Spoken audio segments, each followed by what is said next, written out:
Hello all of you. Now let's start with chapter 1 and that is introduction and types of customs duties. जिसमें introduction part तो बहुत simple है. Types of customs duties जो है वो important है, उसको अपन डिटेल में स्टडी करते हैं. ओके तो सबसे पहले हिस्टोरिकल बैकग्राउंड दिया है. अब हिस्टोरिकल बैकग्राउंड पे कोई एग्जाम में क्वेश्चन आने वाला है क्या? नहीं.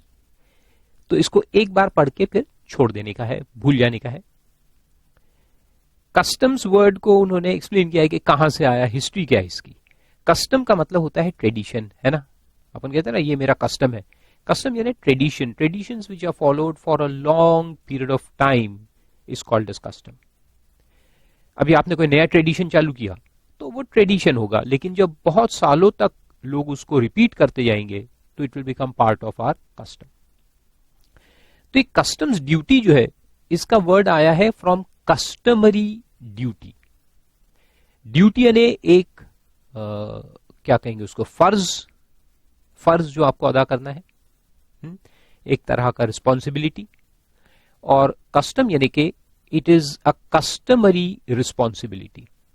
तो कहां से ये वर्ड आया? तो पुराने जमाने में जो राजा वगैरह होते थे तो उनके टाइम में जो बाहर से यानी उनके राज के बाहर से कोई लोग अगर अंदर आते थे ट्रेडिंग करने के लिए तो वो अपने गुड्स लेके आएंगे, यहां लाके उसको बेचेंगे, फिर यहां के कोई नए गुड्स खरीद के वहां लेके जाएंगे. तो उस जमाने में तो उसी को इंटरनेशनल ट्रेड कहते थे ना. एक राज से दूसरे राज, फिर तीसरे चौथे, ऐसे घूमते रहते थे. सिल्क रूट भी था, आप लोगों ने सुना होगा उसके बारे में. Right from China to Europe जाता था सिल्क रूट, बहुत फेमस था उस जमाने में. बहुत साल पहले की बात है, मुगल्स के भी पहले की बात, बहुत साल पहले की बात. तो उस जमाने में क्या होता था कि एक राज्य से जब कोई लोग ट्रेडर्स अपना सामान लेके दूसरे राज्य में जाते थे और वहां बेचते थे और पैसा कमाते थे, तो वहां का राजा कहता था भाई आप तो बाहर गांव से हमारे यहां आए हैं और यहां आप अर्निंग कर रहे हैं, तो आपको एक शुल्क देना होगा. तो शुल्क यानी कि एक तरह की रिस्पॉन्सिबिलिटी. तो वो फिर बाद में जाकर के जब ब्रिटिशर्स आए उन्होंने देखा और वो सब फिर नाम उसका चेंज हुआ, तो शुल्क जो था उसका नाम टैक्स हो गया और जो ट्रेडिशन था उसको हमने कस्टम्स का नाम दे दिया. तो इसलिए इसका नाम पड़ा कस्टम्स ड्यूटी. तो आज की तारीख में कस्टम ड्यूटी किस पे लगती है? All imports and exports. तो इंपोर्टेशन का मतलब क्या होता है हम आप डिटेल में तो पढ़ने वाले हैं, लेकिन ब्रीफ में मैं आपको समझा दूं. तो इंपोर्ट का मतलब है कि ये अपना इंडिया है मान लो. वैसे इंडिया का डेफिनेशन अपन देखेंगे, सो डोंट वरी. अभी इसको अपन इंडिया मान लेते हैं, ठीक है. हम कोई ज्योग्राफी की क्लास में नहीं है, so don't laugh at me कि सर को इंडिया का मैप बनाने नहीं आता. ज्योग्राफी में बहुत पढ़े अपन ने, आपने भी पढ़ा है, भूल जाओ उसको. कोई काम में आता है क्या ज्योग्राफी आज? नहीं ना, बेकार है. So this is India. अब ये है फॉरेन कंट्रीज. तो फॉरेन कंट्रीज लाइक यूएसए. तो यूएसए से अगर कोई गुड्स निकल के इंडिया में आएगा, गुड्स इंडिया में आएगा, तो इसको अपन क्या बोलेंगे? इंपोर्टेशन. अभी इंडिया की डेफिनेशन है जो अपन बाद में स्टडी करेंगे डिटेल में. तो इसके अंदर इसका वाटर्स भी आता है, जैसे लैंड मास तो है ही, land mass plus territorial waters, उसको भी अपन इंडिया के अंदर मानते हैं. तो अगर कोई भी गुड्स बाहर से इंडिया के अंदर आएगा, विच इंक्लूड्स दी समंदर, टेरिटोरियल वाटर्स, द सी, तो उसको अपन इंपोर्ट मानेंगे. ओके, बाहर से अंदर आएगा तो उसको क्या मानेंगे? इंपोर्टेशन. और इंडिया से कोई गुड्स यहां से बन के वो जाएगा अगर यूएसए, इंडिया से बाहर जाएगा, तो ये गुड्स को अपन निकाल के लेके गए, इसको क्या मानेंगे? एक्सपोर्ट. अब देखो, वैसे टैक्सेशन में ये हम जीएसटी और ये सब पढ़ रहे हैं ना, इनडायरेक्ट टैक्स, तो इसमें गुड्स भी आते हैं और सर्विसेज भी आती है. जैसे मैं आपको क्या दे रहा हूं अभी? सर्विस, है ना. मैं आपको पढ़ा रहा हूं तो मैं आपको सर्विस दे रहा हूं.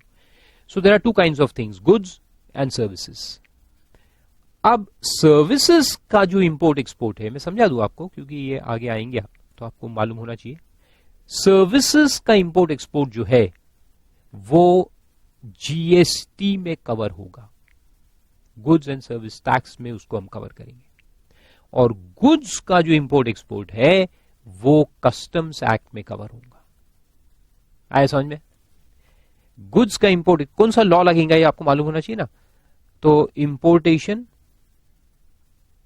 And export of goods will be governed by the Customs Act and its rules and regulations, and import export of services will be governed by the Goods and Service Tax। तो वो GST के अंदर cover होगा। ये डिस्टिंग्विशमेंट याद रखना बहुत जरूरी है।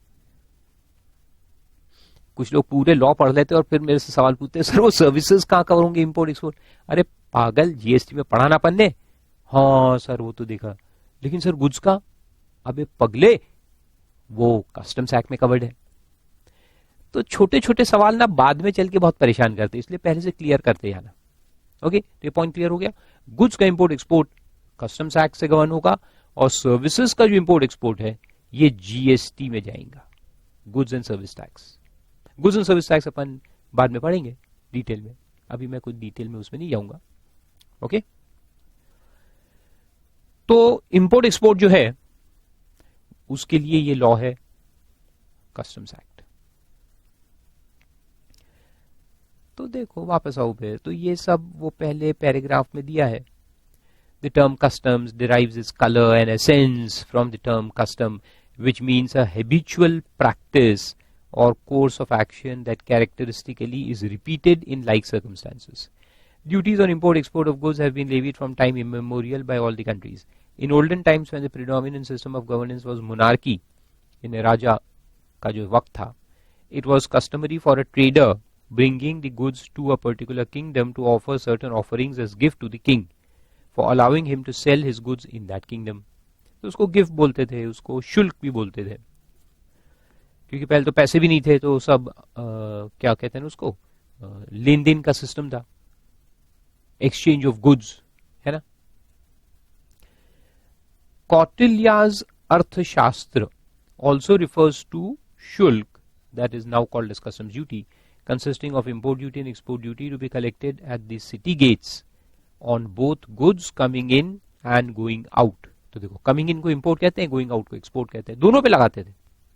अपने जो कुछ बन के बाहर जा रहा है तो उस पर भी ड्यूटी था, उस पर भी टैक्स भरो, और बाहर से जो अंदर आ रहा है उस पर भी टैक्स भरो।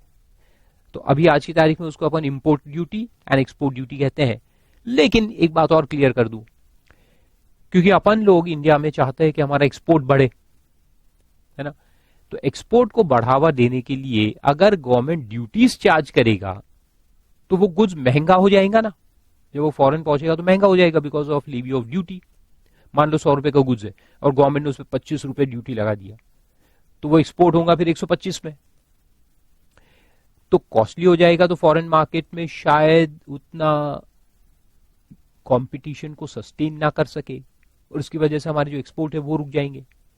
तो इसलिए एक्सपोर्ट को कंसिडर करते हुए, एक्सपोर्ट से क्योंकि फॉरेन एक्सचेंज आता है, that is very important from the economic point of view, foreign exchange आना बहुत जरूरी है। तो इंटरनेशनल ट्रेड को देखते हुए और एक्सपोर्ट्स को बढ़ावा देने के लिए most of the governments of the world क्या करते हैं, इंडिया भी, कि एक्सपोर्ट पे ड्यूटी माफ कर देते हैं। बहुत ही कम गुड्स है इंडिया के अंदर भी, हार्डली कुछ आप फिंगर टिप्स पे गिन सकते हो, लेदर गुड्स एंड ऑल, जिसपे एक्सपोर्ट ड्यूटी लगता है, वरना सारे एक्सपोर्ट गुड्स एग्जेम्प्ट है, देयर इज नो ड्यूटी। लेकिन पावर है। या देखो, अब दो चीजों पे आप ध्यान देना है, सेक्शंस आएंगे, एग्जेम्पशंस भी देखेंगे हम। स्टूडेंट बाद में पूछते हैं, सर जब एग्जेम्प्ट ही करना था तो चार्ज ही क्यों किया, टैक्स लगाया ही क्यों, एक्सपोर्ट ड्यूटी का नाम ही क्यों दिया जब लगाना नहीं था? तो ऐसा नहीं होता, आप टेक्निकलिटीज को समझो। टैक्स लगाने का पावर जो है वो होना जरूरी है। अभी मैं आपको कॉन्स्टिट्यूशन वगैरह सब समझाऊंगा थोड़ी देर के बाद, 5 मिनट के बाद, तो समझ में आएगा कि पावर एक चीज होती है और लगाना या नहीं लगाना ये दूसरी चीज होती है। मेरे पास पावर है कि मैं आपको क्लास से बाहर निकाल दूं, लेकिन मैं हर बार एक्सरसाइज थोड़ी करता हूं। एक स्टूडेंट गड़बड़ कर रहा है, मैं बोलूंगा ए चुप बैठ, डांटूंगा, उसको चुप करूंगा, उसको कोई सजा दूंगा छोटी मोटी, लेकिन एकदम क्लास से भगा दूंगा, रेस्ट्रिकेट नहीं ना। तो पावर होना एक चीज होती है और उसको एक्सरसाइज करना दूसरी चीज होती है। तो पहले अपन पावर्स भी देखेंगे। तो जब चार्जिंग सेक्शन आता है, चार्जिंग सेक्शन में पावर दिया जाता है, तो यहां भी एक्सपोर्ट ड्यूटी लगाने का पावर है, पावर है। कॉन्स्टिट्यूशन ने और एक्ट ने पावर देके रखा है कि हम एक्सपोर्ट ड्यूटी लगा सकते हैं, लेकिन इकोनॉमिक सिचुएशन को मद्देनजर रखते हुए कभी कभी हम ड्यूटी एक्चुअल में नहीं भी लगाते। तो गवर्नमेंट को पावर रहता है। सो व्हेन आई से एक्सपोर्ट ड्यूटी लगा सकते हैं, इसका मतलब पावर है। अब लगाना नहीं लगाना वो वक्त के मुनासिब काम किया जाता है, वक्त को देखते हुए काम होता है। किसी दिन अगर इंडिया का इतना एक्सपोर्ट हो गया कि एक्सपोर्ट्स ही ज्यादा हो रहे हैं, बहुत ही जबरदस्त एक्सपोर्ट हो रहा है और अपन नंबर 1 कंट्री बन गए इकोनॉमिक पॉइंट ऑफ व्यू से वर्ल्ड में, तो फिर इंडियन गवर्नमेंट क्या करेगी, एक्सपोर्ट पे भी ड्यूटी चार्ज करना चालू करेंगे। हो सकता है that might come soon enough, hope so. तो ये समझ में आया। Subsequently the levy of tax on goods imported into the country was organised through legislation during the British period. तो बाद में फिर लॉज, लेजिस्लेशन यानी लॉज बनाए गए। पहले तो ऐसे ही था, पुराने राजा के टाइम में कोई लॉज होते थे क्या? नहीं। फिर फॉर्मल लॉ, लॉज यानी फॉर्मेलिटी में उसको लाया गया। पहले कस्टम था, then it was formalised, codified. The Customs Act was passed and promulgated in India by the Parliament in the year 1962. तो अपन जो लॉ भी पढ़ेंगे वो 1962 का है, which replaced the erstwhile Sea Customs Act of 1878. तो 1878 में ये ब्रिटिशर्स का जो लॉ था उसको रिप्लेस करके बाद में 1962 में पार्लियामेंट अपने इंडिपेंडेंस के बाद 1962 में नया लॉ बनाया। Further, the Customs Tariff Act was passed in the year 1975. अब देखो ये एक नया लॉ है, टैरिफ एक्ट। तो एक तो कस्टम्स एक्ट है और एक कस्टम्स टैरिफ एक्ट है। अब आप कहोगे सर ये दो काई को आ गए? अरे सिंपल है।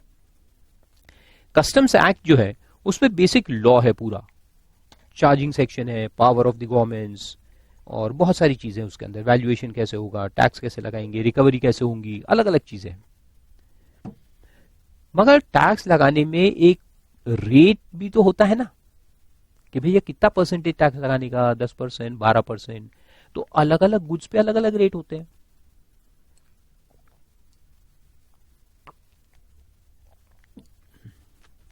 अलग अलग गुड्स पे अलग अलग रेट होते हैं। टीवी आए तो इतना %, कंप्यूटर इंपोर्ट हुआ तो इतना %, लाइट्स इंपोर्ट हुए तो इतना %, अलग अलग चीज है। कार इंपोर्ट हुआ तो 100% के ऊपर है। तो बहुत सारे गुड्स है, हजारों लाखों की तादाद में गुड्स है। अब ये गुड्स पे जो रेट होते हैं इसका एक शेड्यूल बनता है। तो वो शेड्यूल और उसको बनाने का, फिर उसमें एग्जेम्पशन देने का, फिर एडिशनल कुछ ड्यूटीज लगाने का, ये सब जो चीजें हैं, basically everything related to rate is governed by separate act and that is called as customs tariff act. तो याद रखो जो बेसिक प्रोविजंस ऑफ लॉ है वो कस्टम्स एक्ट में है, और रेट से रिलेटेड जो चीजें हैं, रेट ऑफ टैक्स से रिलेटेड, वो कस्टम्स टैरिफ एक्ट एक अलग से गवर्नमेंट ने बनाया है और उसके अंदर है।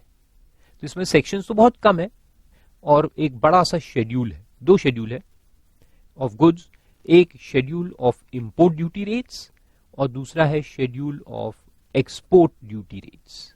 ऐसे 2 शेड्यूल्स उसके अंदर है। तो इसके लिए वो अलग से है कस्टम्स टैरिफ एक्ट। तो 1975 में बना। अब देखो पहले 1962 में जब कस्टम्स एक्ट आया था, तो अब आप पूछोगे सर 1962 में तो कस्टम्स एक्ट आ गया, तो टैरिफ एक्ट 75 में कैसे आया? तो 62 से 75 तक क्या रेट नहीं थे? गुड सवाल, गुड सवाल। देखो मैंने पहले लेक्चर में आपको बताया था ना, जो तरीका होता है पढ़ने का वो अंदर घुस के है। You have to live taxation, you have to live custom duty now. आपको कस्टम्स पोर्ट पे जाना पड़ेगा, हर चीज है। कुछ कुछ चीजें मैं दिखाऊंगा भी विजुअल्स में, लेकिन बहुत सारी चीजें हम इमेजिनेशन से देखेंगे। ओके, तो 1962 से 75 तक क्या रेट नहीं थे? थे, बिल्कुल थे। लेकिन वो कहां थे? वो कस्टम्स एक्ट के अंदर ही दिए होते थे। तो पहले कस्टम्स एक्ट एक ही लॉ था और शेड्यूल ऑफ रेट्स जो है वो उसी के अंदर होते थे। फिर 1975 में गवर्नमेंट ने उसको अलग से एक एक्ट बना दिया और उसको ट्रांसफर कर दिया। तो अब दो चीजें हैं, कस्टम्स एक्ट अलग है और कस्टम्स टैरिफ एक्ट अलग है। तो 1975 से ये दोनों चीजें जुदा जुदा हो गई, एक्ट अलग और टैरिफ यानी रेट्स अलग हो गए।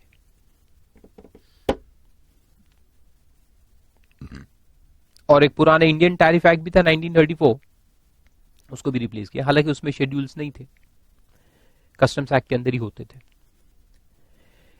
Then the Customs Tariff Act was amended in the year 1985 to move in time with and to deal with the complexities resulting from the rapid development of science and technology and consequent industrial development and expansion of manufacturing and trading activities. तो ये 1985 में 75 में बना, फिर 1985 में change हुआ। तो इसका जो चेंज होने का ये है, ये अपन एक चैप्टर आगे आएगा क्लासिफिकेशन ऑफ गुड्स, उसमें आपको समझ में आएगा कि ये टैरिफ जो होता है, टैरिफ का शेड्यूल जो होता है वो एक्चुअली होता कैसे और वो किस प्रिंसिपल पे बनाया जाता है। तो उसको HSN प्रिंसिपल कहते हैं, हार्मोनाइज सिस्टम ऑफ नोमेनक्लेचर। तो ये सब की जो हिस्ट्री है, ये 1985 की जो हिस्ट्री है कि HSN एक चीज बनी, किसने बनाई, कहां से आई, कैसे आई, और उसको इस्तेमाल करते हुए हमने हमारा टैरिफ एक्ट कैसे चेंज किया, ये पूरा जो कॉन्सेप्ट है ये आपको समझ में आएगा under the chapter of classification of goods. ठीक है, तो अब इसको रहने दो।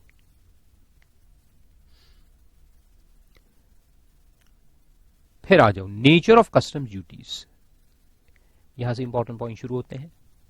अब इसमें एग्जाम में क्वेश्चन आ सकता है, दिस इज इंपॉर्टेंट, छोटा सा क्वेश्चन। अच्छा, मैं आपको एक चीज बताना चाहता हूं पहले, वो ये कि कस्टम्स एक्ट में क्वेश्चंस कैसे आप एक्सपेक्ट करो। ये मैंने कल के लेक्चर में नहीं बताया क्योंकि मैं चाहता था कि आप जाके वो पुराने पेपर्स निकाल के स्टडी करें। सो आई होप कि कल के लेक्चर के बाद आपने ये काम किया होगा। ऐसा नहीं कि वो लेक्चर देख लिया फिर सो गए और सुबह उठ के ये लेक्चर चालू कर दिया प्लीज मत करना। और वो स्टडी प्लान वगैरह भी जो मैंने आपको बताया है वो पूरा अच्छे से करना। तो अगर आपने देखे होंगे पुराने पेपर्स तो एक चीज ऑब्जर्व की होगी आपने कि कस्टम्स के अंदर स्मॉल क्वेश्चंस आते हैं। 20 मार्क्स के स्मॉल क्वेश्चंस होंगे और एक कैलकुलेशन क्वेश्चन होगा, कैलकुलेशन ऑफ कस्टम ड्यूटी, जिसको प्रैक्टिकल क्वेश्चन भी कहते हैं। तो वो अप्रोक्सीमेटली 5 से 8 मार्क्स का होगा और बाकी पूरे थियोरी क्वेश्चंस रहेंगे और बहुत ही स्मॉल क्वेश्चंस। तो ये जो स्मॉल क्वेश्चंस है ये 2 मार्क 3 मार्क ऐसे रहेंगे, मैक्सिमम हो गया तो 4 मार्क। तो ये स्मॉल क्वेश्चंस या तो 2 या 3 या 4 मार्क्स ईच, इसके ऊपर कोई क्वेश्चन नहीं आएगा। तो 4 से 5 क्वेश्चन होंगे और 2 मार्क का 3 मार्क का, या एक क्वेश्चन भी है तो उसमें 1 2 3 पॉइंट रहेंगे, सॉल्व एनी 2 आउट ऑफ 3, तो 2 मार्क्स, तो टोटल 4 मार्क्स का क्वेश्चन हो जाएगा। तो टोटल क्वेश्चन में भी ऑफ 4 बट उसके इंडिविजुअल एलिमेंट्स है 2 सॉल्व करना है 2 मार्क के। तो इस तरह से बहुत ही छोटे छोटे क्वेश्चन आएंगे। और जैसे आप मॉड्यूल अभी देखते होंगे जो मैंने आपको दिया है कस्टम्स का, काफी बड़ा है, but out of this whole module you will have only 25 marks questions, choices को छोड़ करके, और स्मॉल क्वेश्चंस पे ज्यादा ध्यान देना है। इसलिए इसका पढ़ने का जो तरीका है कस्टम्स का वो है माइन्यूट डिटेलिंग।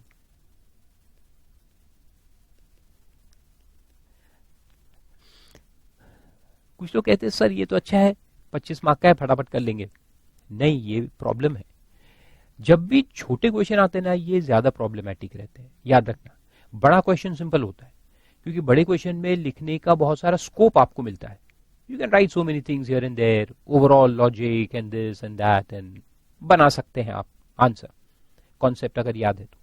लेकिन यहां क्या है, पिन पॉइंट, ये इंजेक्शन की तरह है कस्टम्स के क्वेश्चंस आर लाइक इंजेक्शन, बिल्कुल बारीक नीडल होती है, पिन पॉइंट जहां पे लगाना है वहीं लगनी चाहिए, अगर नहीं तो वेस्ट है।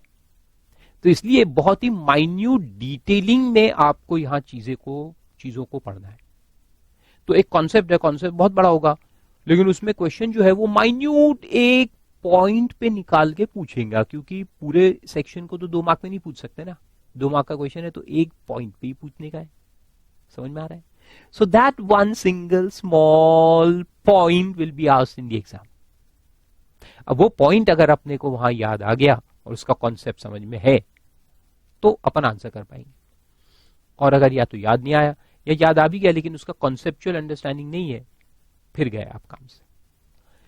तो अपने को माइन्यूट डिटेल में जाके इसको पढ़ने का है, बहुत ज्यादा डेप्थ नहीं है, इट इज हॉरिजॉन्टल। मैं 2 टाइप की स्टडीज बताता हूं बच्चों को। देखो, एक स्टडी का पैटर्न ऐसा होता है हॉरिजॉन्टल, और ए होता है वर्टिकल।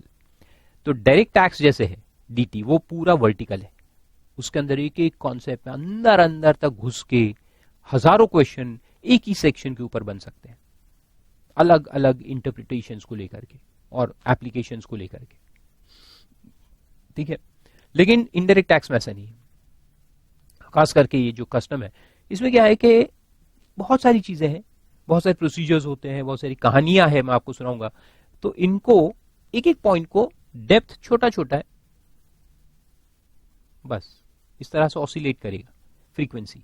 तो इस तरह से अपने को इसको पढ़ना है, और 2 बार 3 बार 4 बार पढ़े, जो कॉन्सेप्चुअलाइजेशन है दिमाग का उसको चलाए, एप्लीकेशन सोचते जाए कि ये कहां अप्लाई होगा, किसको अप्लाई होगा, कैसे अप्लाई होगा, कब होगा। ठीक है, ये दिमाग में बस चलते जाना चाहिए। तो माइन्यूट पॉइंट्स है, इसको सब को एक एक करके पिक करके अपने को याद रखने के, क्योंकि एग्जाम में कहीं से भी कुछ भी एक छोटा सा पॉइंट आ जाएगा। ओके, तो small points, remember, what we have to do is we have to remember and also understand its application. बस इतना काम आपको करना है, छोटे छोटे पॉइंट पे ध्यान रखना है, फोकस करना है, focus on small points.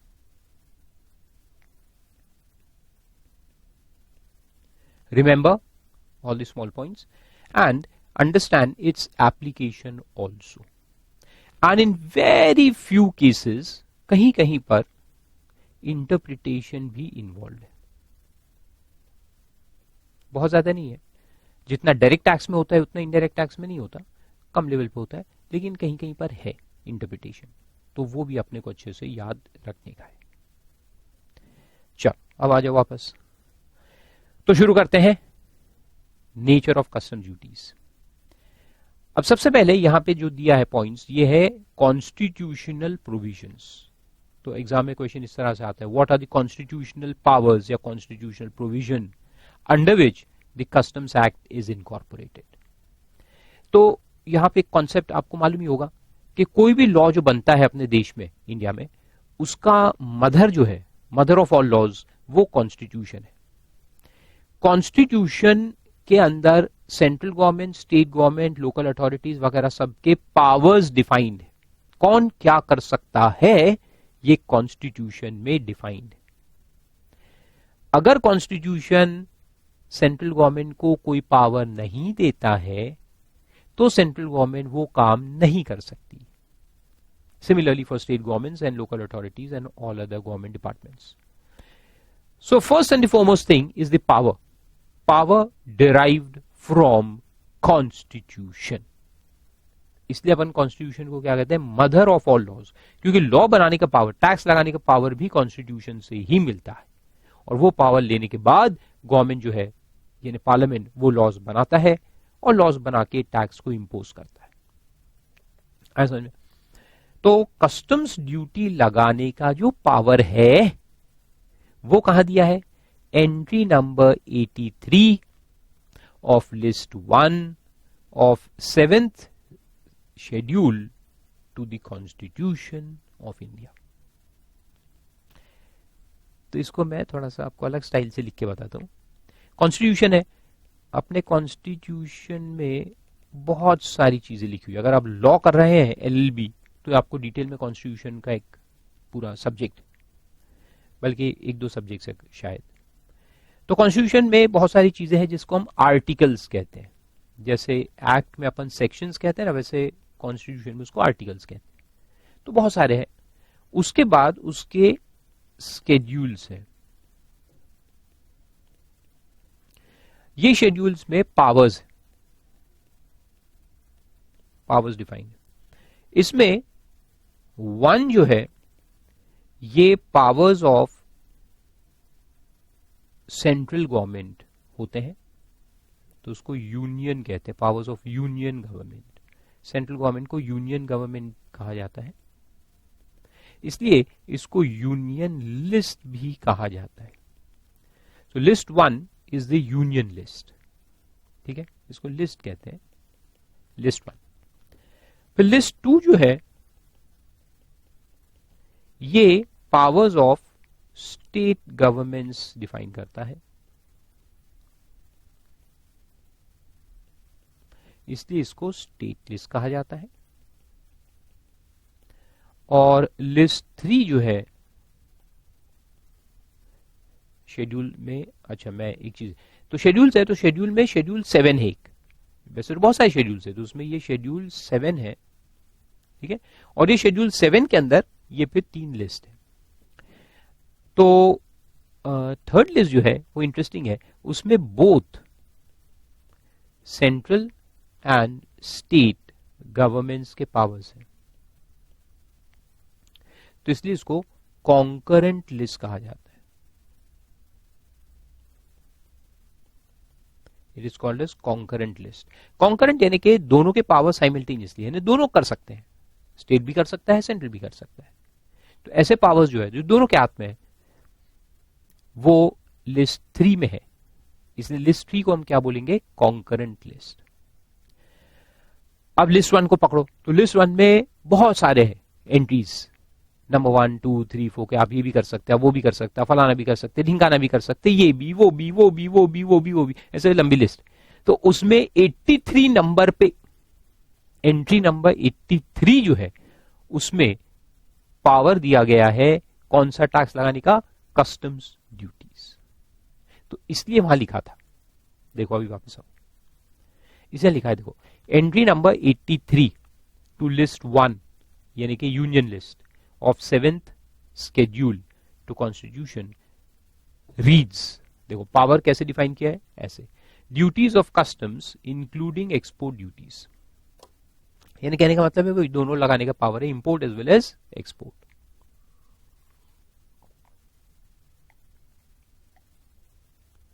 Simple.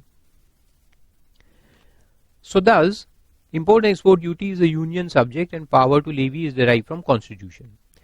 तो अभी मैं आपको एक सवाल करूंगा कि state government import export duty लगा सकता है क्या, तो आंसर है नहीं, क्योंकि उसको पावर नहीं है, सेंट्रल गवर्नमेंट ही लगा सकता है। Then section 12 of customs act, तो अब होता क्या है, देखो इसके पीछे का जो वर्किंग है वो समझो। तो सबसे पहले तो कॉन्स्टिट्यूशन में पावर है, ये कॉन्स्टिट्यूशन के पावर को लेकर के पार्लियामेंट जो है वो फिर लॉ एनैक्ट करता है, बनाता है, जिसमें आपको मालूम है कि लोकसभा राज्यसभा है पार्लियामेंट में, तो दोनों उसको पास करेंगे विद रिक्विजिट मेजॉरिटी। पास होने के बाद प्रेसिडेंट के पास जाता है। अच्छा, जब ये आता है, ये सब चीजें आपको टेक्निकल चीजें मालूम है ना, ऑफकोर्स आप फाइनल लेवल में है, मालूम तो होना चाहिए कि जब ड्राफ्ट एक लॉ का बनता है, जो भी मिनिस्ट्री है जिसको ये लॉ बनाने का है, तो एक ड्राफ्ट बनाते हैं, वो ड्राफ्ट वो पार्लियामेंट में रखते हैं, तो उसको कहते हैं हम बिल, क्या कहते हैं, बिल। जैसे फाइनेंस एक्ट भी बनता है तो वो पहले बिल के फॉर्म में आता है, finance bill is presented in both houses of parliament, फिर वो पास होता है, पास होने के बाद जाता है प्रेसिडेंट के पास, प्रेसिडेंट जब अपना ठप्पा उस पर लगाते हैं, seal of government of India sign by president of India, तब उसको हम कहते हैं एक्ट। तो एक्ट वर्ड जो है ये फाइनल लॉ है, और पहले जो ड्राफ्ट होता है उसको क्या बोलते हैं, बिल, बिल, ठीक है, bill. So first it is bill, when it is passed it doesn't become act. Passing के बाद एक्ट नहीं होता, पासिंग के बाद प्रेसिडेंट के पास जाता है, प्रेसिडेंट साइन मारते हैं, तब वो फॉर्मल एक्ट बनता है। ठीक है, सब टेक्निकल बातों को याद रखने का, वेरी इंपॉर्टेंट। ठीक है, फिर आगे चलते। तो ये एक्ट बना, अब एक्ट बना तो उसका नाम था कस्टम्स एक्ट। अब ये एक्ट के अंदर एक सेक्शन होता है, वैसे तो हजारों सेक्शंस होते हैं, यानी हजारों नहीं, कुछ 100-200 सेक्शंस नॉर्मली होते हैं कोई भी एक्ट में, depending upon the length of the things to be done. उसमें एक सेक्शन जो होता है कोई भी टैक्स लॉज में, एक सेक्शन होता है जिसको हम चार्जिंग सेक्शन कहते हैं। क्या कहते हैं? Charging section. चार्जिंग सेक्शन का काम क्या है? इंपोज करना, लायबिलिटी को इंपोज करना देश के लोगों के ऊपर, क्या आप लोगों को टैक्स भरने का है। तो ये जो इंपोजिशन का सेक्शन है, या उसको लेवी भी कहते हैं, LEVY, levy of tax, imposition of tax, ये होता है थ्रू अ चार्जिंग सेक्शन। तो इसको चार्ज या इंपोजिशन या लेवी अलग अलग नाम से पहचाना जाता है। ये कस्टम्स एक्ट में है सेक्शन नंबर 12। आया समझ में? तो कस्टम्स एक्ट का जो सेक्शन 12 है वो चार्जिंग सेक्शन है, और इसमें यह लिखा होता है कि भैया आप लोगों को टैक्स भरने का है। फिर कैसे भरना, कब भरना, कहां भरना, वो सब फिर बाकी सेक्शंस में लिखा रहता है। तो लेकिन एक सेक्शन होता है जिसको चार्जिंग सेक्शन कहते हैं, which imposes the liability on the subjects. Subject यानी आप लोग, मैं भी। तो देखो, often called as the charging section, provides that the duties of customs shall be levied at such rates as may be specified under the Customs Tariff Act of 1975, बताया मैंने, and other law for the timing in force on goods imported into or exported from India। तो देखो ये section charge कर रहा है, तो क्या बोलता है? levied, shall be levied at such rates, वो रेट से लेवी होगा जो कस्टम्स टैरिफ एक्ट में दिए हैं। किसके ऊपर? On importation and exportation. So these two are called as the event of tax। देखो इंटरेस्टिंग वर्ड्स है सारे, बहुत टेक्निकलिटीज है, सब याद रखना है। तो एक तो इसको चार्जिंग सेक्शन क्यों किया? क्योंकि उसमें लेवी है, लेवी यानी कि इंपोजिशन। किस चीज के ऊपर? लेवी कोई चीज के ऊपर होती है ना, कोई एक्टिविटी के ऊपर होती है। तो इसको याद रखो, ऑल इनडायरेक्ट टैक्सेस, जितने भी इनडायरेक्ट टैक्सेस है वो कोई इवेंट के ऊपर लगते हैं। अभी तक आपको स्टार्टिंग में मैंने समझाया कि भाई गुड्स के ऊपर है, ठीक है, गुड्स के ऊपर है, लेकिन गुड्स तो है, तो गुड्स रखे घर में और वहीं रहे, तो क्या उस पर ड्यूटी लग जाएंगी? नहीं, वो गुड्स को जब आप यहां से वहां लेके जाओगे या लाओगे तब ड्यूटी लगेगी ना। तो ये लेके जाना या लाना, इंपोर्ट या एक्सपोर्ट, इस इवेंट के ऊपर ये टैक्स। तो ये जो है इंपोर्टेड इनटू या exported from, this is called as the event of taxation. बाद में अपन जीएसटी पढ़ेंगे, तो जीएसटी का इवेंट क्या होगा? सप्लाई ऑफ गुड्स और service in India will be the charging event of taxation. याद रखना, कोई भी इनडायरेक्ट टैक्स एक इवेंट पे होता है, अगर वो इवेंट हुआ तो ही टैक्स है, अगर इवेंट नहीं हुआ तो टैक्स नहीं है। Very important thing. तो इंपोर्टेड या एक्सपोर्टेड जो वर्ड है, they define the event of customs duty. फिर उसी को एक्सप्लेन किया, देखो कि section 12 provides the duty of on imports as well as exports. The rate of duty will be as per the tariff act, read with relevant exemption notifications. Government के पास power exemption देने का, पहले impose करते हैं, फिर चाहे तो एग्जेम भी करते हैं। Then import duty is levied on almost all items, while export duty is levied only on a few limited products. मैंने बताया था आपको इसका logic, where Indian goods are in a commanding position. Raising revenue for the central government is the main but not the only purpose of Customs Act. अब देखो, tax क्यों लगाते हैं? गवर्नमेंट को पैसा चाहिए ना भाई, सरकार चलाने के लिए और देश की तरक्की के लिए हजारों खर्चे करने हैं। तो खर्चों करने के लिए भैया पैसा तो चाहिए, पैसा कहां से आएगा? टैक्सेस से आएगा। तो उसको कहते हैं raising revenue for the government. तो ये एक मेन पर्पस तो है, लेकिन ये अकेला पर्पस नहीं है, इसमें और भी कुछ चीजें होती है। कस्टम्स एक्ट के थ्रू गवर्नमेंट और भी चीजों को करता है, तो वो क्या क्या है? तो देखो,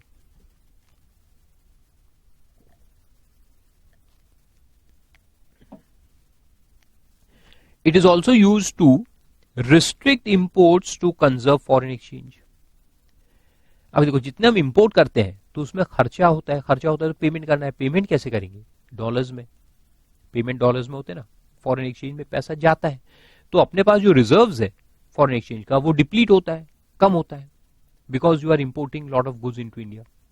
इंपोर्टेशन में आपको पैसा तो फॉरेन एक्सचेंज में देना है ना, तो गवर्नमेंट फॉरेन एक्सचेंज को कंजर्व करने के लिए अगर ऐसा लगा कि अपना फॉरेन एक्सचेंज जो रिजर्व्स है वो बहुत कम होने वाला है, तो गवर्नमेंट इंपोर्ट पे रिस्ट्रिक्शंस लगा सकता है। तो वो भी एक काम यहां पे होता है, impose restrictions. Then protect Indian industries from world competition. Very interesting, इसको अपन बाद में रेट्स ऑफ ड्यूटीज जो देखेंगे, अलग अलग टाइप की ड्यूटीज, उसमें आपको समझ में आएगा। तो कभी कभी क्या होता है कि चाइना से, जैसे अभी होता है, चाइना से बहुत सारे गुड्स इंडिया आते हैं। अब इंडिया आते हैं और सस्ते में आते हैं, तो क्या होता है कि इंडियन जो इंडस्ट्री है, कॉम्पिटिटिव इंडस्ट्री, वो बंद होने के कगार पे आ गई है, क्योंकि यहां पर इतने सस्ते में मैनेज नहीं कर पाएंगे जितने सस्ते में वहां से बन के आता है। तो अगर अपन उसको कॉम्पीट नहीं कर पाएंगे तो क्या होगा, इंडियन इंडस्ट्री बंद हो जाएंगी, सब लेबर जो है वो सब आउट ऑफ वर्क हो जाएंगे, अनएम्प्लॉयड, कितना प्रॉब्लम क्रिएट होगा। तो उससे बचने के लिए अपन क्या करते हैं, कस्टम्स एक्ट के थ्रू हेवी ड्यूटीज लगाते हैं इंपोर्टेड गुड्स के ऊपर। तो ये सब मैं बाद में समझाऊंगा आपको, प्रोटेक्टिव ड्यूटी, सेफगार्ड ड्यूटी, अलग अलग नाम से है, वो लगा देते हैं ताकि वो गुड्स इतने कॉस्टली हो जाए, इंपोर्टेड गुड्स को इतना कॉस्टली कर दो कि वो कोई बहुत बहुत रईस इंसान है वही ला पाए, बाकी ऑर्डिनरी पर्सन उसको तरफ देखे ही ना और अपने इंडियन गुड्स जो है वही खरीदे। Then prohibit import exports of goods as per government policy. कुछ गुड्स में तो सीधा प्रोहिबिशन होता है। प्रोहिबिशन का मतलब कि आपको अलाउड ही नहीं है, जैसे आर्टिफैक्ट्स, पुरानी धरोहर जो इंडिया की, पुराने मंदिर मस्जिद वगैरह है, उसमें मंदिरों में मूर्तियां होती है, आर्टिफैक्ट्स है, ये अगर एक्सपोर्ट होने लग गए तो खत्म, फिर यहाँ क्या रहेगा। वो तो बहुत सारे लोग पैसे वाले बैठे ना, वो तो करोड़ ऑफ रुपीस दे करके खरीद के लेके जाएंगे, तो नहीं, तो उसके ऊपर गवर्नमेंट ने स्ट्रेट अवे बैन लगा दिया है। तो प्रोहिबिशन का मतलब है ban, you are not allowed to import at all या export. And regulating exports. Regulating exports एक क्लास में लिखा है, इसका मतलब है कि किसी भी तरह से अपन रेगुलेट करेंगे। रेगुलेट यानी प्रोहिबिशन नहीं है, रेगुलेट यानी उसको मेंटेन करना, मैनेज करना। जैसे एग्रीकल्चरल प्रोड्यूस है, अनाज है, ये अगर रैम्पेंट एक्सपोर्ट हो गया तो क्या होगा, इंडिया में रिजर्व जो है वो कम हो जाएंगे, फिर यहां अगर ड्राउट पड़ गया कहीं या कोई अकाल आ गया या ये हो गया तो लोग भूखे मर जाएंगे, तो वो नहीं होना चाहिए ना। So we need to have reserves. या प्राइसेस एकदम शूट हो रहे हैं इंडिया में, क्यों? क्योंकि जो इंडिया का प्रोड्यूस इंडिया में कम आ रहा है और फॉरेन में ज्यादा जा रहा है, तो यहाँ प्राइसेस शूट हो रहे हैं, तो गवर्नमेंट बोलेगा भैया अभी थोड़े दिन के लिए एक्सपोर्ट पे बैन लगा दो, या एक्सपोर्ट पे कोई ड्यूटी चार्ज कर दो इतनी हेवी कि इतने कॉस्टली हो जाए कि लोग एक्सपोर्ट करना मुनासिब ना रहे उनके लिए, तो फिर इंडिया में ही बेचेंगे। तो इस तरह से उसको रेगुलेट करते हैं। तो यहां देखो 2-3 वर्ड थे। प्रोहिबिशन का मतलब है कंप्लीट बैन, बैन लगा देना। लेकिन प्रोटेक्शन या रेगुलेशन या रिस्ट्रिक्शन, ये जो 3 वर्ड है, इसमें कंप्लीट बैन नहीं है, सिचुएशन को देखते हुए थोड़ा बहुत अलाउ और थोड़ा बहुत डिसअलाउ किया जा सकता है।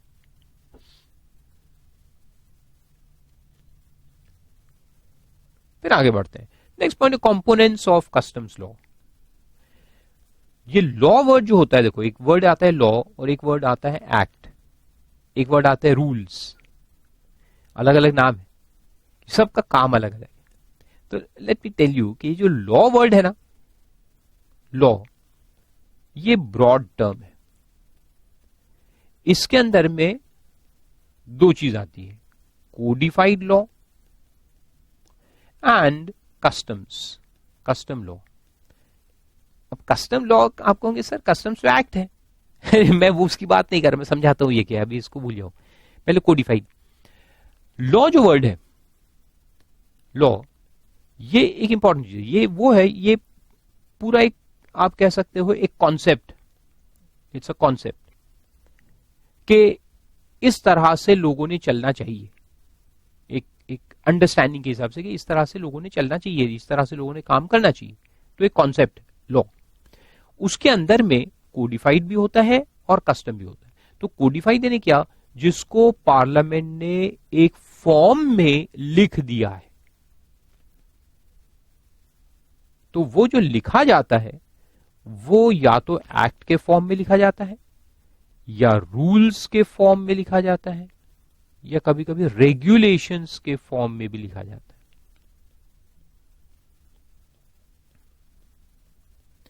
है। Act, rules and regulations. लेकिन ये लिख दिया है कि ऐसा ही होगा, और उसको पार्लियामेंट ने पास कर दिया है, प्रेसिडेंट ने साइन मार दिया है, तो वो बनता है codified law.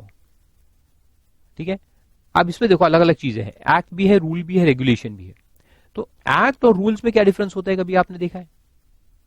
Income tax act भी है, इनकम टैक्स रूल्स भी है, कस्टम्स एक्ट भी है, कस्टम्स रूल्स भी है, जीएसटी में भी एक्ट है और रूल्स भी है, बाद में अपन पढ़ेंगे। तो ये सब क्या है, ये रूल्स क्या होते हैं, तो उसका मैं समझा दूं आपको। एक्ट जो है वो एक एक एक कॉन्सेप्ट को डिफाइन करता है। अगर मैं लॉ को कॉन्सेप्ट कहूं तो एक कॉन्सेप्ट को डिफाइन करता है, जैसे कि वैल्यूएशन। तो भाई किस वैल्यू पे टैक्स का पेमेंट होना चाहिए, तो वैल्यूएशन का एक कॉन्सेप्ट है जो एक्ट में लिख दिया है। रूल्स जो है वो प्रोसीजर्स के लिए होते हैं। रूल्स एंड रेगुलेशंस दोनों जो है ये कुछ प्रोसीजर्स है या कुछ एक्टिविटी करनी है उसके लिए होते हैं। जैसे एक एग्जांपल लेता हूं, everyone has to register under GST. आज आजू बाजू हर तरफ जीएसटी जीएसटी सुन रहे हैं आप लोग। तो एवरीवन हैज टू रजिस्टर, जो ट्रेडर्स है, मैन्युफैक्चरर्स है, उनके अगर एक लिमिट के ऊपर टर्नओवर जाता है तो उनको रजिस्ट्रेशन लेना पड़ता है। तो रजिस्ट्रेशन लेना है, ये कहां लिखा है, एक्ट में। अब उसका फॉर्म कौन सा यूज करना, कहां जाके भरना है, कितने टाइम में भरना है, जो उसका प्रोसीजर है, फॉर्म वगैरह, वो रूल्स में दिया होता है। तो act defines the basic concept and rules and regulations जो है they define the procedures that you have to actually follow. फिर किसके क्या पावर्स होंगे, कौन सा ऑफिसर के पावर्स क्या रहेंगे, किसके पास जाएंगे अपन, तो वो सब रूल्स एंड रेगुलेशंस में लिखा जाता है, वो एक्ट में नहीं लिखते। इसलिए क्योंकि रूल्स एंड रेगुलेशंस क्या है, एक पूरा उसका वही अलग है, प्रोसीजर्स, कि ये प्रोसीजर्स है, इसको आपको फॉलो करें, ये आप फॉलो करें, और इसके में वक्त वक्त में चेंजेस भी आते रहते हैं। ठीक है। तो ब्रॉडली इसको अपन कोडिफाइड लॉ कहते हैं। लेकिन देखो हर चीज को लिखा तो नहीं जा सकता, everything can not be written. कुछ चीजें तो समझ के लिए भी होती है। तो जो चीज सालों से लोग प्रैक्टिस कर रहे हैं उसको एक हिसाब से समझते हैं। Like for example definitions of certain words, many words are not defined in the codified law, but they have also to be taken in a particular way. उसका भी कोई ना कोई मीनिंग तो लेना पड़ेगा ना लॉ में। तो वो मीनिंग अपन फिर कहां से लेंगे, फ्रॉम द कस्टम्स, कि लोग इसको किस तरह से समझते हैं, कस्टमरी मीनिंग क्या है उस चीज की, ओवर द इयर्स इसको क्या समझा जा रहा है, तो वो होता है कस्टम लॉ। तो custom law means law based on traditions, जिसको अपन ने एक्ट के फॉर्म में नहीं लिखा है, सेक्शन में उसको कंपोज नहीं किया है, लेकिन उसको हम लेंगे। तो जब कोर्ट में खास करके केस जाते हैं और कोर्ट के पास सवाल आता है कि भैया इस वर्ड का मीनिंग क्या लेना है, तो पहले तो एक्ट में देखिएगा गवर्नमेंट ने लिखा है क्या, नहीं नहीं लिखा है, रूल में कुछ दिया है क्या, नहीं, तो फिर कहां से ले, तो फिर कस्टम से लिया जाता है। तो law itself consist of codified law and custom law, दोनों कवर होते हैं। तो इसलिए जब हम वर्ड लॉ यूज करेंगे तो एक ब्रॉड कैटेगरी को रिफर कर रहे हैं, और जब हम एक्ट वर्ड यूज करेंगे तो अपन इस पर्टिकुलर स्मॉल कैटेगरी को रिफर कर रहे हैं। ठीक है। तो ये दोनों वर्ड यूज करते समय ध्यान रखना क्या बोलना चाहते हो आप। You want to talk about the complete custom law including everything, then call it as law, and if you want to say a particular section then call it as act, section 32 of customs act. आया समझ? Good. बहुत सारी चीजें होती है, technicalities सब याद रखनी पड़ती है।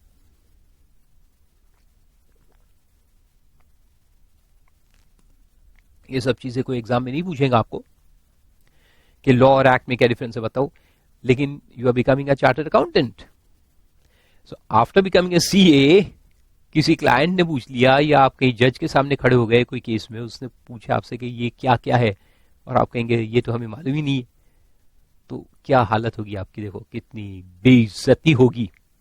तो उससे बचने के लिए ये सब बेसिक कॉन्सेप्ट्स बहुत ही अच्छी तरीके से मालूम होना चाहिए। चलो आगे बढ़ते हैं। तो देखो इसलिए यहां लिखा है कंपोनेंट्स ऑफ कस्टम लॉ। तो उसके कंपोनेंट्स क्या क्या है, यानी उसके अंदर क्या क्या चीजें आती है। तो अब देखो एक एक करके। Customs act 1962 codified law,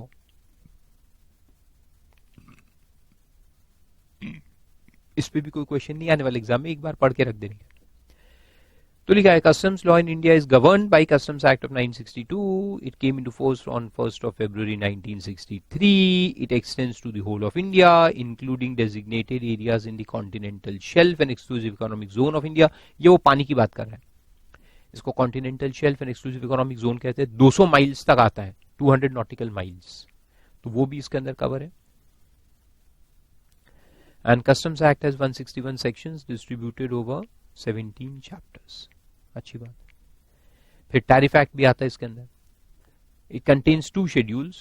Schedule 1 gives the classification and rate of duties for import, and Schedule 2 gives the rates for export. तो export और import दोनों rates उसके अंदर है। Schedule 1 में import duty rates, Schedule 2 में export duty rates. And it also provides for additional duties, preferential duty, anti-dumping duty, protective duty, safeguard duty, etc. फिर rules होते हैं देखो। तो section 156 of Customs Act empowers the government to make rules consistent with the provisions of the act to carry out the various purposes of the act.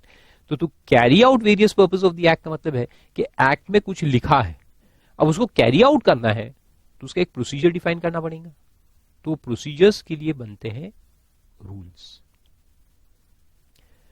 Similarly regulations भी है, लेकिन एक फर्क बस इस दोनों में ये है, ये भी प्रोसीजर्स है, दोनों प्रोसीजर्स के लिए होते हैं, लेकिन पावर अलग अलग लोगों के पास होता है। ये जो सेक्शन 156 में ये है रूल्स बनाने का पावर, वो सेंट्रल गवर्नमेंट को दिया है। तो सेंट्रल गवर्नमेंट जो है यानी मिनिस्ट्री, वो बनाता है रूल्स, लेकिन रेगुलेशन बनाने का पावर जो है वो बोर्ड के पास है, central board of excise and customs, उसके पास है।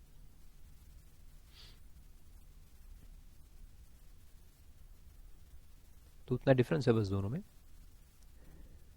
और वो यहां दिया भी है देखो कि distinction between the rules and regulation is that the rule is made by the government whereas the regulations are made by CBEC, the board, इसको बोर्ड भी कहते हैं। यानी ये बोर्ड का मतलब होता है कि ब्यूरोक्रेसी, जो IAS ऑफिसर्स वगैरह जो निकलते हैं ना, ILS इंडियन लीगल सर्विस और Indian administrative service, Indian foreign service, Indian revenue service, IRS officers वगैरह, ये सब अलग अलग डिपार्टमेंट में जाते हैं। तो उसमें टैक्स डिपार्टमेंट में जो आते हैं तो उनको गवर्न करता है एक बोर्ड रहता है CBEC जिसका नाम है। तो सबसे पहले बेसिक कस्टम ड्यूटीज है, इसमें कुछ पढ़ने का नहीं रहता। ये जो सेक्शन 12 अपन ने देखा ना अभी, चार्जिंग सेक्शन, वो कहता है कि भैया इंपोर्ट एक्सपोर्ट पे आपको बेसिक कस्टम ड्यूटी का पेमेंट करना पड़ेगा, और वो जो है वो as a percentage of value determine under section 14। तो सेक्शन 14 एक है जिसमें वैल्यू का रूल है, वो वैल्यू में क्या क्या इंक्लूड करने का, ये भी अपन आगे पढ़ेंगे। तो वैल्यू पहले अपन निकालेंगे, फिर उस पे रेट ऑफ ड्यूटी जो है वो टैरिफ एक्ट में जो दिया हुआ रहता है रेट ऑफ ड्यूटी, वो लगाएंगे तो अपने को मिल जाएगा। और दिया है the rate of duty specified is in column 4 of first schedule to CTA, CTA ने कस्टम्स टैरिफ एक्ट। फिर एक इंटरेस्टिंग चीज है प्रिफरेंशियल रेट ऑफ ड्यूटी, इसको preferential area rate of duty कहते हैं, फुल नेम उसका ऐसा है।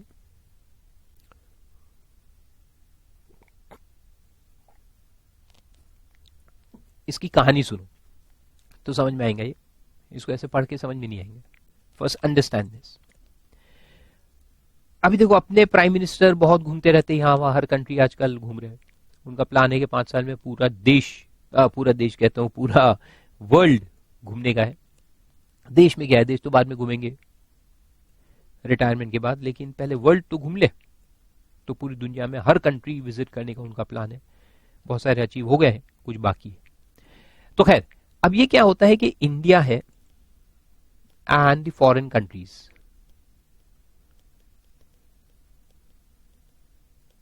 इनके डिप्लोमेटिक टाइज तो होते ही है, साथ में जो बिजनेस टाइज है वो भी तो होते हैं ना।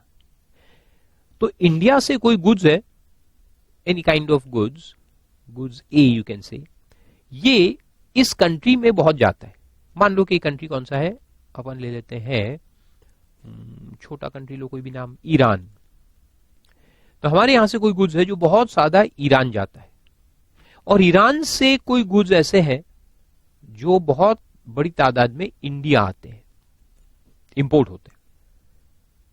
ठीक है, अब ये दोनों कंट्री के जो मिनिस्टर्स है वो बैठेंगे एक दिन और कहेंगे कि देखो हमारे यहां से गुड्स आपके कंट्री में आते हैं, आप उस पे 15% से इंपोर्ट ड्यूटी लगाते हो हमारे गुड्स के ऊपर, और आपका गुड्स जो हमारी कंट्री आता है हम भी उस पे मान लो कि 18% ड्यूटी लगाते हैं।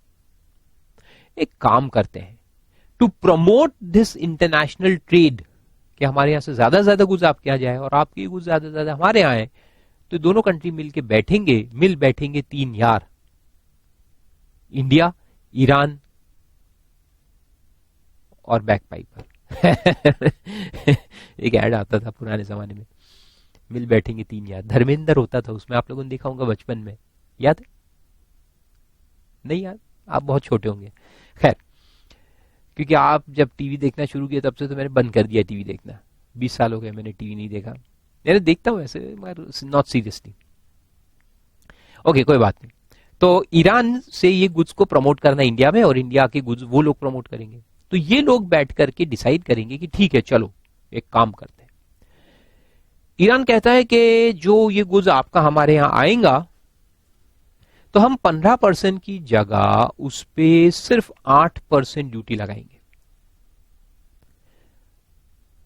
कंडीशन ये है कि ये जो हमारे गुड्स आपके यहां जाएंगे उस पे आप 18% की जगह 9% ड्यूटी लगाओगे। तो अगर आप 9 लगाते हो तो हम आपकी गुड्स पे 8 कर देंगे, यानी यू कैन से अप्रोक्सीमेटली 50-50। तो दोनों कंट्री ने बैठ के डिसाइड किया कि चलो ऐसा करते हैं। तो it's a give and take relationship, win win situation होती है। तो अब इंडियन गवर्नमेंट क्या करेगा कि कस्टम्स टैरिफ एक्ट में ये गुड्स में जो 18% ड्यूटी लिखा हुआ है कि 18% लगेगा, उसकी जगह वो अब सिर्फ 9% लगाएगा। लेकिन कौन से केस में? Only when these goods come from Iran, not from anywhere in the world. अगर यही गुड्स बाकी कोई कंट्री से आएगा, साउथ अफ्रीका से आएगा, तो उस पर 18% ड्यूटी लगेगा। सिर्फ ईरान से आएगा, क्योंकि हमारा एग्रीमेंट ईरान के साथ, तो ईरान से आएगा तो उस पर 9% लगाएंगे।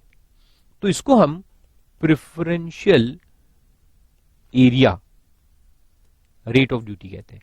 तो ये तो रेट हो गया, किसको लगाएंगे? ईरान। तो ईरान बन गया प्रेफरेंशियल एरिया। तो इसलिए ये रेट को क्या बोलेंगे? Preferential area rate of duty. Iran is the preferential area. तो गवर्नमेंट फिर एक नोटिफिकेशन इशू करेगा जिसमें लिख देगा कि for this particular goods Iran is to be considered as a preferential area. Iran को प्रेफरेंशियल एरिया घोषित कर दिया जाएगा। और एक बार ऐसा हो गया फॉर दिस पर्टिकुलर गुड्स, तो फिर वहां से जब इंपोर्ट होगा तो अपन 9% ड्यूटी चार्ज करेंगे इंस्टेड ऑफ 18%। Got it? तो इसलिए उसको प्रेफरेंशियल एरिया रेट कहते हैं। अब ये प्रेफरेंशियल एरिया जो रेट है लिखा कहां पे होता है? तो ये कस्टम्स टैरिफ एक्ट का जो शेड्यूल 1 है उसी के अंदर होता है। तो इसमें 2 रेट्स है, शेड्यूल 1 में 2 रेट्स है। नॉर्मल रेट होता है जो कॉलम 4 में है, कॉलम 1 तो सीरियल नंबर होता है, फिर कॉलम 2 में कोड रहता है। हर गुड्स का एक कोड होता है, सीरियल नंबर, कोड, फिर डिस्क्रिप्शन ऑफ गुड्स, नामकरण, फिर नॉर्मल रेट कॉलम 4 में, और कॉलम 5 जो है इसी में प्रेफरेंशियल एरिया रेट करके होता है। इसको कॉलम नंबर 5 कहेंगे। तो अगर कोई ये वाले जो गुड्स है, तो गुड्स का जो भी कोड है, क्लासिफिकेशन कोड कहते हैं, आपको बाद में समझ में आएगा क्लासिफिकेशन के चैप्टर में, वो लिखा रहेगा इधर। फिर उसका डिस्क्रिप्शन लिखा रहेगा, जो भी गुड्स है ये, प्लास्टिक राइफल्स या जो भी है। नॉर्मल रेट अगर उसका 18% है तो प्रेफरेंशियल एरिया रेट 9% होगा, ऑब्वियसली लेस देन नॉर्मल, ये लिखा रहता है टैरिफ के अंदर। लेकिन ये 9% किसको लगाना, ये गवर्नमेंट के हाथ में होता है। So they can do it by issuing notification in the official gazette. तो जैसे उन्होंने घोषित कर दिया, गैजेट में डाल दिया नोटिफिकेशन कि Iran is considered as a preferential area for these goods, तो फिर ईरान से जो भी इंपोर्ट होगा उस पे 9% ड्यूटी चार्ज करेंगे, और साउथ अफ्रीका से होगा तो फुल 18% चार्ज करेंगे, द नॉर्मल रेट। पूछो कि क्या हम 2-4 कंट्रीज को प्रेफरेंशियल एरिया घोषित कर सकते हैं क्या एक ही गुड्स के लिए? अरे बिल्कुल कर सकते, किसने रोका है? ऐसा कोई रोक टोक नहीं है। आप 10 कंट्री को प्रेफरेंशियल एरिया घोषित कर दो, सब गवर्नमेंट के हाथ में है।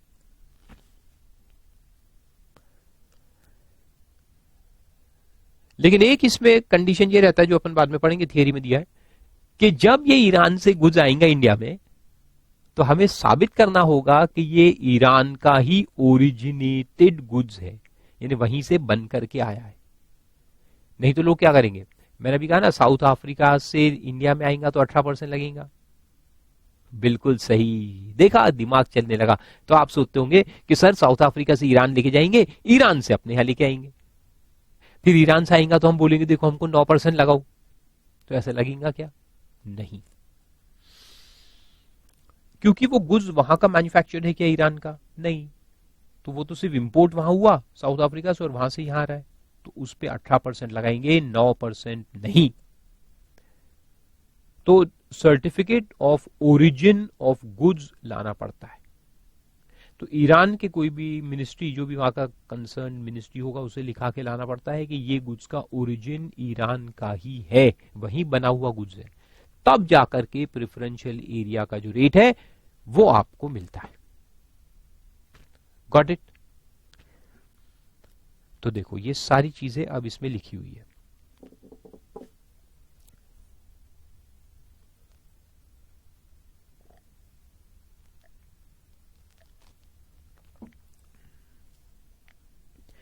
देखो, customs tariff has 5 columns.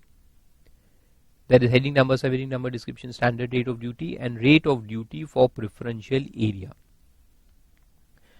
If the goods are imported from the areas notified by the government to be preferential areas like Iran, then the rate of duty under column 5 will be applicable. The government may, by notification under section 25 of the Customs Act, prescribe the preferential area rate of duty in respect of imports from certain preferential areas. तो ये जो notification आता है वो section 25 के through आता है, और सेक्शन 25 एक्चुअली क्या है मालूम है? एग्जेम्पशन देने का पावर टू एग्जेम्प्ट गुड्स, और एग्जेम्पशन में पार्शियल भी होता है, फुल भी होता है। तो यहाँ पे क्या है, फुल एग्जेम्पशन नहीं है, पार्शियल है, कि 18 की जगह 9% भरो, यानी 9% माफ हो गया ना। तो ये प्रेफरेंशियल एरिया जो रेट लगाना है किसी भी कंट्री को, तो उसके लिए सेक्शन 25 में नोटिफिकेशन इशू करना पड़ता है। फिर उसके कंडीशंस क्या है, देखो, the importer will have to fulfil the following conditions to make the imported goods eligible for preferential area rate of duty. At the time of importation he should make a specific claim for preferential rate.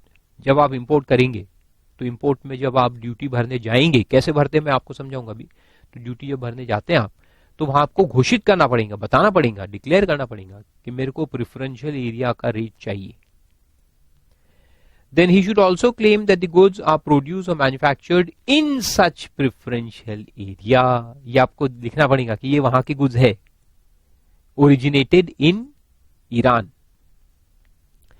Then the area should be notified under section 4(3) of the Customs Tariff Act to be a preferential area. यानी government ने उस area को preferential area घोषित करना चाहिए, वो तो obvious है। And the origin of the goods shall be determined in accordance with rules made under section 4(2) of Customs Tariff Act. इसके रूल्स भी बनते हैं ओरिजिन को प्रूव करने के, तो ओरिजिन रूल्स कहते हैं इसको। बहुत लंबा चौड़ा उसमें प्रोसीजर होता है जिससे ओरिजिन को प्रूव किया जाता है। आपके सिर्फ कहने से थोड़ी चलता है, प्रूफ भी तो होना चाहिए। And if the importer fails to fulfill these conditions, the goods which shall be liable to standard rate of duty. ठीक है, अब यहां लेंगे अपन छोटा सा ब्रेक, क्योंकि मैं छोटे छोटे लेक्चर्स रिकॉर्ड करके देता हूं ताकि आपका अटेंशन बना रहे। तो यहां अपन लेंगे ब्रेक इस लेक्चर में, और नेक्स्ट लेक्चर में शुरू करेंगे एडिशनल ड्यूटी ऑफ कस्टम्स से।